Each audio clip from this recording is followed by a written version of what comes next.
Gender, age, religion, disability, race. These are all different types of characteristics that make the student body of the University of Tennessee so diverse. But just how much effort is being put forth by the school to make every student feel welcome and included? It's like until it's pointed out, you don't realize it's a problem. Until you see the other side of it, you don't realize that it's hurtful.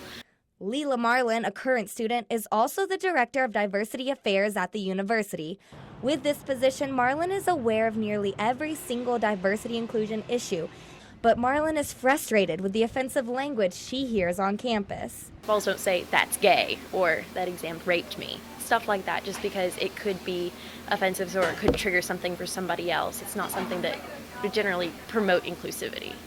Jimmy Cheek, chancellor at the university, released a statement to the entire UT community containing his stance on the issue. I know there are acts of hatred that occur, such as sexism, racism, bullying, homophobia, and those are completely unacceptable.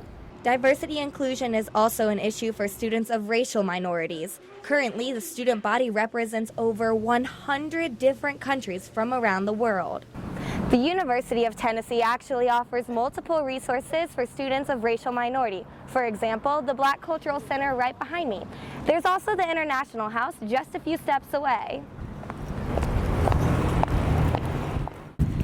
The International House here on campus welcomes all students, regardless of race. Another way the university tries to solve this problem is through education. Elizabeth Whiteside, a journalism professor at the university, teaches a course titled Media, Diversity, and Society. Whiteside hopes that by the end of the year, her journalism students will be able to take what they learned in the classroom and apply it to the workplace. One of my top goals for students in terms of leading the class is to be critical thinkers about the content that they're producing and the role they play in producing that content. By educating students about diversity in the classroom, as well as maintaining on-campus resources such as the International House, the university will continue to take initiative on the issue as the year goes on, and they do expect positive results.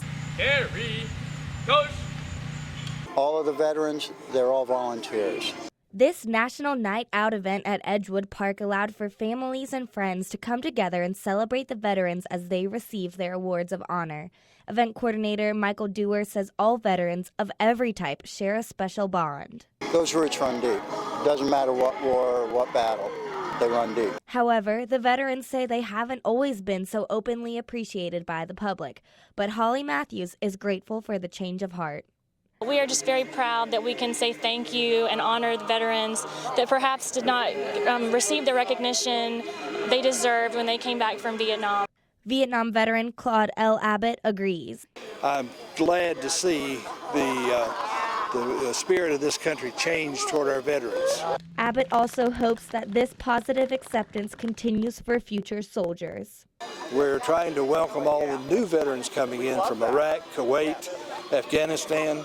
Coordinators and attendees of this event say they are going to try to make that happen. I remember when I first started. Charles Hall, a retired sheriff from Wayne County, I still have friends that are working. Has turned his love and passion for horses into his new career, Hall's Farrier Service. Come on, big boy. Come on, big boy. This is Hall's personal business where he trims and shoes horses' hooves for clients. Usually you have a client for life if you do a good job. So that's what I try to do. And after 25 years, Hall says he's perfected his trade. Step one is we always bring the horse out, we give him some cookies, let him relax. After that, Hall says the hard work begins. This is the cradle, and this is what the horse sets its foot on, where you want to look at the bottom part. Once the horse is relaxed and the shoe is chosen, Hall can begin to clean the horse's hoof. All I'm doing is I'm going to clean all this mud and stuff out of it. Not only does the hoof have to be clean, it also needs to be filed down completely flat. Now the horse is ready for the final step, for the shoe to be nailed on. Okay, we have the holes where we put the nails in. And I put it here, and I just tap. Now that the process is complete, Hall can prepare the horse for his second hobby, Civil War reenactments. They love it. So they've got like a second career going. To prepare for a reenactment, Hall completely grooms the horse before placing on the saddle. I just put my fist right here, and if it fits, that's a good set. With new shoes, a clean saddle, and a bit piece in their mouth, the horse is ready for action. For UT Today, this is Sage Speaks reporting. The news starts now. Good evening and thanks for joining us. I'm Sage Speaks. Today, the 15-year-old high school football player hit and killed by a car 1 week ago will be laid to rest. Tennessee Highway Patrol says Connor Slay, who went by Miles, was trying to cross Oak Ridge Highway at Hackworth Road in Carnes when he was hit. The officer cited the driver of the car that hit Miles for driving on a suspended license and other violations. Slay played football at Grace Christian Academy in Knoxville. His teammates wore stickers on their helmets in his honor at their playoff game Friday night. Burial services will be at 1:30 this afternoon at the Veterans Cemetery on Governor John Seaver Highway.